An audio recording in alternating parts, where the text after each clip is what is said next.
भारत अपना मिशन संयुक्त राष्ट्र सुरक्षा परिषद लॉन्च करने जा रहा है। 2028-29 के लिए एशिया पैसिफिक ग्रुप से सुरक्षा परिषद के अस्थायी सदस्य के तौर पर भारत अपनी दावेदारी सामने रखने वाला है।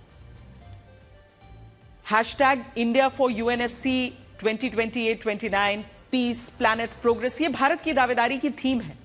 विदेश मंत्री एस जयशंकर न्यूयॉर्क के समय के अनुसार सोमवार दोपहर संयुक्त राष्ट्र हेडक्वार्टर में महासचिव एंटोनियो गुटेरेस से मिलने वाले हैं।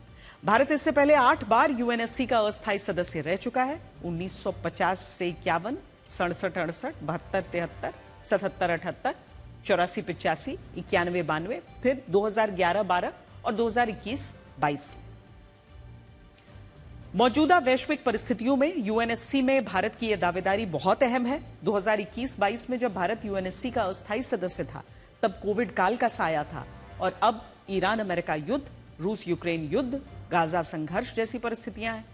यूएनएससी की अस्थायी सदस्यता के लिए भारत का मुकाबला तजाकिस्तान से होने वाला है, जिसके लिए 2027 में यूएन के 82वें सत्र में चुनाव होंगे।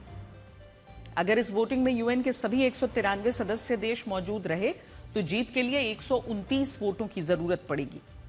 2020 में 2021-22 की भारत की अस्थायी सदस्यता के समर्थन में 184 वोट पड़े थे। तजाकिस्तान को 57 देशों के ब्लॉक ओआईसी यानी ऑर्गेनाइजेशन ऑफ इस्लामिक कोऑपरेशन का समर्थन है, इसीलिए यह भारत की बड़ी कूटनीतिक कोशिशों में से एक माना जा रहा है। भारत 2028-29 की यूएनएससी की अस्थायी सदस्यता की दावेदारी कर रहा है, लेकिन भारत लंबे समय से सुरक्षा परिषद के विस्तार और सुधार की मांग करने वाले देशों में है। भारत ने हमेशा यह आवाज उठाई है। 5 स्थायी और 10 अस्थायी सदस्यों वाला मौजूदा यूएनएससी 21वीं सदी में दुनिया की उम्मीदों को पूरा करने के लिए पर्याप्त नहीं है। यूएनएससी में भारत की स्थायी सदस्यता का दुनिया के कई देश समर्थन कर चुके हैं। इसमें permanent member America, France, Britain और रूस शामिल है, लेकिन भारत की स्थायी सदस्यता पर चीन का अड़ंगा लगता रहा है। चीन ने कई बार पाकिस्तान के आतंकवाद के खिलाफ आए प्रस्तावों पर अपने वीटो पावर का इस्तेमाल कर उसे बचाया है। बात सिर्फ पाकिस्तान की नहीं है। दुनिया की सबसे बड़ी आबादी और सबसे बड़े लोकतंत्र वाले देश भारत को यूएनएससी की स्थायी सदस्यता न मिलना अन्याय है। भारत आज आर्थिक, सैन्य और कूटनीति का बड़ा खिलाड़ी है, लेकिन दुनिया के सबसे बड़े मंच पर भारत को यूएनएससी में स्थायी प्रतिनिधित्व नहीं है।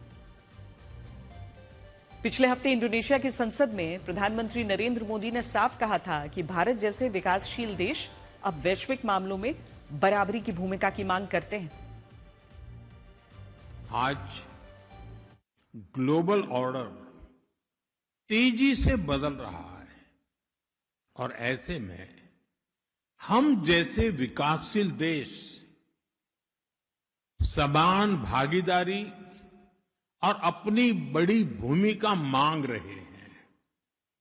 इस वैश्विक परिदृश्य में भारत का स्पष्ट मानना है, यूएन सिक्योरिटी काउंसिल में रिफॉर्म को और टाला नहीं जा सकता।